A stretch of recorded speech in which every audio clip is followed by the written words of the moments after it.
कल एक नई चीज दिखाई दी, उसके बारे में राजलक्ष्मी सवाल भी पूछेंगी कि एक एग्जिट पोल ने कहा कि भाई हम नहीं बता सकते कि 20 सीटों पे क्या होगा, हमें बाकी के 61 सीटों पर तो थोड़ा बहुत अंदाजा है कि भाई इधर हो सकता है, इधर हो सकता है, सी वोटर्स, लेकिन हम ये नहीं जानते कि 20 सीटों पे क्या होगा। ये पहली बार किसी एक एग्जिट पोल में ऐसा दिखाई दे रहा है। तो राजलक्ष्मी इस पे सवाल लेकर के आ रहे हैं। एकदम सर, बेहद ही प्रतिष्ठित चैनल के एंकर के द्वारा जो है ये कहा गया कि हम नहीं बता सकते कि इन 20 सीटों का हाल क्या होगा।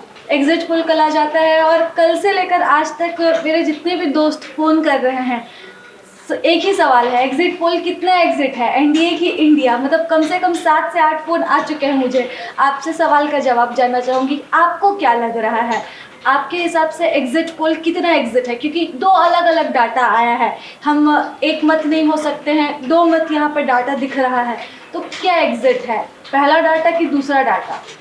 देखिए, मतलब अगर इसमें जो हम लोग जो अभी तक देख पाए तो 3 एग्जिट पोल्स ऐसे थे जिसमें एनडीए की सरकार बनती दिख रही है और 3 ऐसे हैं जिसमें इंडिया गवर्नमेंट की सरकार बनती दिख रही है, यानी हेमंत सोरेन फिर से रिपीट कर रहे हैं।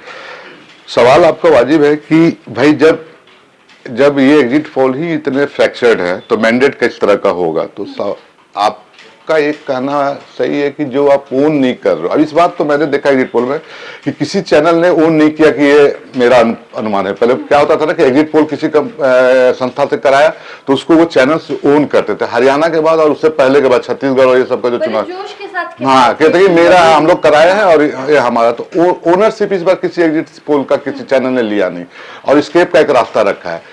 अब जो चैनल कह रहे हैं कि 20 सीट पर शार्प लड़ाई है, तो अगर भाई तो जब एग्जिट पोल ही था तो 20 सीट पर जानने की कोशिश क्यों नहीं किए? तो अब आप रिजल्ट तक तो आ ही नहीं सकोगे, तो वो तो एकदम कोरी बकवास की चीजें हैं जो चीजें चल रही है अभी इसमें एग्जिट पोल में। वो भी आंकड़ा जो है वो 15,000 20,000 बता रहे हैं कि ये हम लोगों का सैंपल है, 17,000 18,000 इसी का सैंपल है। तो वो सैंपल से 5 लाख से 4 लाख 3 लाख लगभग वोटर्स है, उसमें 17,000 का सैंपल कोई मायने ही नहीं रखता है।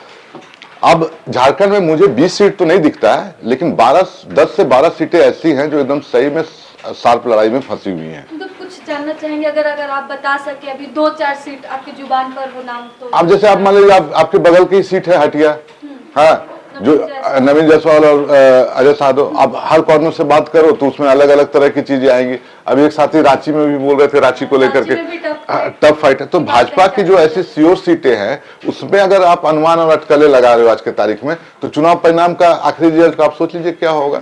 आप जैसे चले जाइए आप जमशेदपुर पश्चिमी, हाँ, सरजू राय और बन्ना गुप्ता को लेकर किस तरह से टफ फाइट चल रही।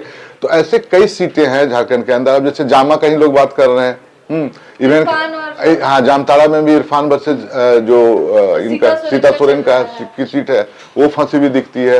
तो मैंने मुझे तो 10 12 15 सीटें ऐसे लग रही है जिसमें बहुत मार्जिनल जीत और हार की बातें नहीं है।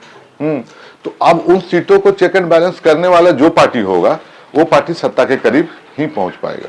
ये आखिरी मोमेंट पर ही है, हाँ, वो तो ईवीएम में लॉक है। अब चीजें जब खुलेगा तो, हाँ, लेकिन बहुत ही शार्प किस्म की ये चीजें होगी कि जहां पे आप मतलब इन सीटों का फैसला ही तय करेगा झारखंड में सत्ता की रास्ते। प्रभातखबर.com, विश्वास वही, रफ्तार नहीं।